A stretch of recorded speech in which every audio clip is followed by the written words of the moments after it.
Today at SIAM Speaks, we are joined by Mr. Shenu Agarwal, MD and CEO Ashok Leyland and Vice President of SIAM. So let's begin by talking about a recent thing that has been announced, which is GST rate reduction.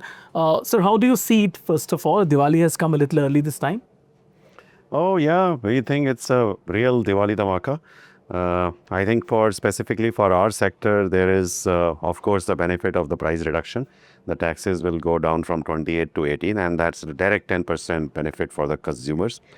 We have been talking about this issue of the aging of the fleets for quite some long time. I mean, the average age of the fleet is now 10 years, and historically it has never been more than 7.5 years. And I think the industry was waiting for some kind of a trigger to unleash this replacement demand, and I think this could be the trigger. As 10%, I mean, average cost of our vehicles is pretty high, right? So 10% means quite a sum of money. So I think that way it is definitely beneficial. But I think even more than this is the fact that the GST reforms are not limited to our sector. They are touching every sector, they are touching every business, they are touching every consumer. And therefore, if the consumption in the country goes up, that consumption would need more freight. It will enhance the freight traffic, and therefore more trucks and buses will be needed. Right. So I think we have a double whammy kind of for our industry. On one side, the rates are coming down, the prices are coming down. On the other side, the demand itself will increase in terms of freight traffic. Okay, sir, Ashok Leyland has been quite vocal about hydrogen ice and LNG as an alternative for heavy duty vehicles and transport. So how do you see use of these fuels, these kind of fuels in the near term? Oh, great possibilities, I would say. Adoption may depend on a few external parameters like just the availability of the fuel, the right price of the fuel, etc. But I can say Ashok Leyland has been a forerunner in developing these technologies. We sometimes jokingly say that we have the largest hydrogenized fleet in the world. We have about 23 trucks and a few buses now which are running in the country on pilot basis.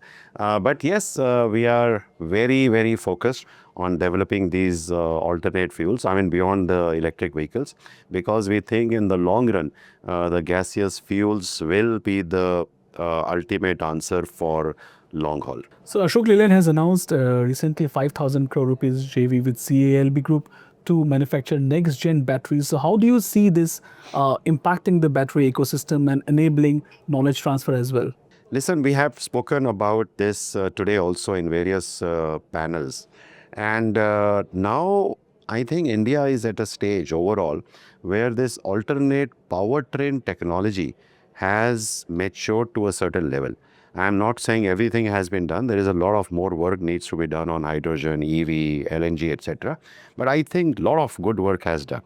Now, the second step of creating this sustainable mobility momentum in the country is to create a very resilient supply chain. Now, this resilience in the supply chain, given the current geopolitical situation, is only possible when you localize more and more. Right? And battery being a significant portion of the cost of the overall EV vehicle, it makes sense to start with a battery. Right? And therefore, we thought that this probably is the right time to enter the battery space, because this is not a short-term bet. It will take quite a number of years to develop the right capability to bring innovation into the battery space, because most of this innovation is happening outside India now. So I think we'll take a step-by-step approach. We will first start assembling the packs. We will simultaneously create a center of excellence where we will assemble the talent from India and maybe outside India to bring in and bring a lot of innovations that India needs in the battery space. And I think for batteries, there is a lot of demand even outside automotive, right? For example, battery energy storage, right? So we will do a step-by-step approach, but I think the timing is right. We should start investing in it now, because if any investment in battery would have a long-term horizon. And one last thing about the overall macro sector, with GDP growing at a good pace, agriculture having also good growth and rainfall abundant in most part of the country, do you think there are no challenges this year for auto sector's growth? The challenges are always there, but I think most of the factors are pointing in the right direction. at least for this year. I think GST is the biggest one of those now. But other than that, I think good rainfall will account for good agriculture, will account for many other good things. I think construction momentum, the industry, infrastructure construction momentum is expected to really go up after the rain stop. So we are not seeing anything negative. I think a couple of months there was some talk about some stress on the retail portfolio, retail loan portfolio, but I think that has also, we have overcome that. So I would say that this could be the start of a very good cycle for CV now. Thank you so much, sir. Pleasure talking to you as always. Thank you.